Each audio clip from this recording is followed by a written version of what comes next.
go to the phones. Calling from a 404 area code. Who's this? Where are you calling from?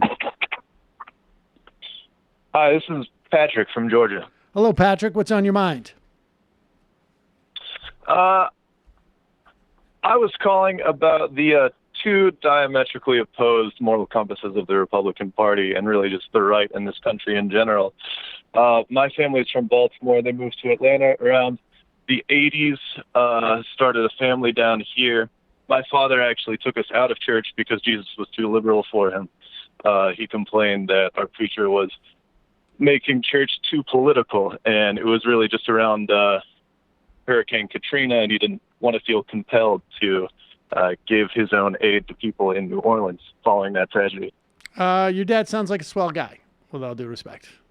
Yeah. One of the secular conservatives in the South who more follow the philosophy of Ayn Rand, which is completely antithetical to that of the gospel.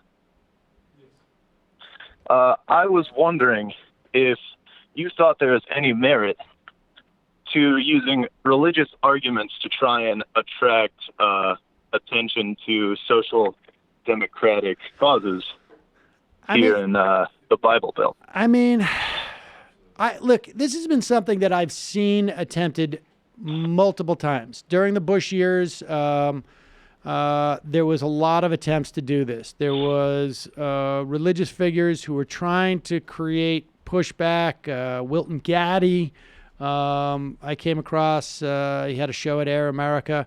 You know, I know like John Fugelsang, whose parents were, I think, like former clergy. I'm not sure in which denomination, has a really good sense of the Bible. Do I think that? No. I mean, look, I am all favor of people trying to do whatever they can do, right? Like I don't begrudge anybody, and maybe it would have impact. But I've got to say, I have not heard, and maybe they're out there, but I've never heard anybody say, I've heard people say, my understanding of religion is such that I'm compelled to do X, Y, or Z, in terms of, but I've never heard anybody say, I heard a debate between two people who had different perspectives on Jesus, and I changed my mind. I think it's, I think like if you had the ability to change the mind of one of these mega church pastors or something like that, then I think that would make a difference. But frankly, my sense is, and you maybe would know better than me, but my sense is that there is something else at play here. It is not that the tradition, broadly speaking, is not one of debating Scripture, right? There are some traditions that do that. But B, that there's something else going on here, that it's not always necessarily about Scripture, that it's about the socialization, and that it's about the identity, and that maybe the Scripture is not necessarily motivating what they're doing. It's just being used as a rationale. And as long as it works as a rationale, it doesn't matter what other people's interpretation of Scripture is, right? Like that the Scripture, their understanding of Scripture is actually downstream from their initial perspectives.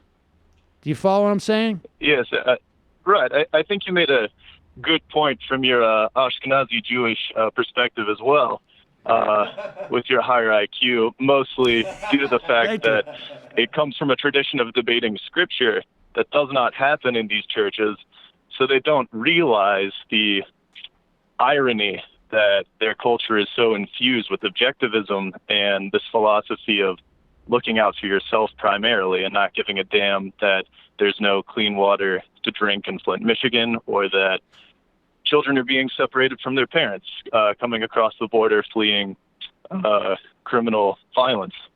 Can I just make three really quick points about that? I think what's interesting is that the way you just broke that down about it being sort of downstream from politics, if I interpret you correctly, is actually also on the flip side a good argument against the, one size fits all bigoted explanations of religion, particularly Islam, that certain people offer. But and then I would say that obviously there's already definitely someone like Reverend Barber does use, Christian teachings to promote justice and social democracy. Well, Martin Luther King did too.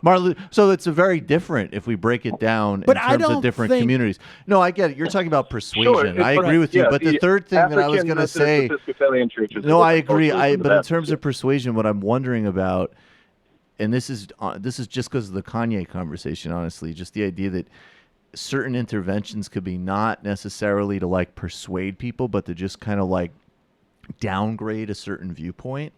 And I wonder if because I've seen, I forget his name, Joel Osteen, actually, who has a terrible reputation for everything I've seen about it. He seems totally repulsive. But I have noticed he's very scrupulously avoided politics. And he tries to sort of, from what I've seen, he tries to sort of just be like kind of like a Christian Oprah.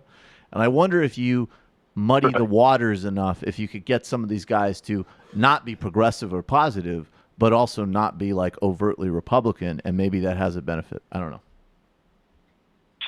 It's also hard to break through the boys' club of these dean circles, these older men who make up the culture and the philosophy of the churches. There's a certain biscuit shop that I went to one morning after a local election, and hearing some of the older gentlemen sit around and talk about it, they said, "Oh, I knew all of the Republicans on the tickets, but I didn't know any of the queers." Right. And it's this religious masculinity that completely blinds them to anything coming from left ideologies. I only looked at the Republican candidates, so I didn't know about the queers that were running. Oui. All right. Well, I appreciate the phone call. Thank you. All right. Yeah, I don't know. I think that's a bit of a. I mean, I think listen, anything that people do that they think is going to be effective, but from my perspective, like I just am not. I have not seen anybody. I've never seen anybody saying, "Yeah, this guy's understanding of what the was in the New Testament really changed my mind." Like I just don't think that happens. I do think it's just downstream. Anecdotally speaking, I had a brother who taught my freshman and sophomore high school year theology class, and he now posts Breitbart articles on Facebook all the time. He's now a full priest. Nice. He's a full priest. Oh, yeah. So he's in the Father Coughlin tradition, huh?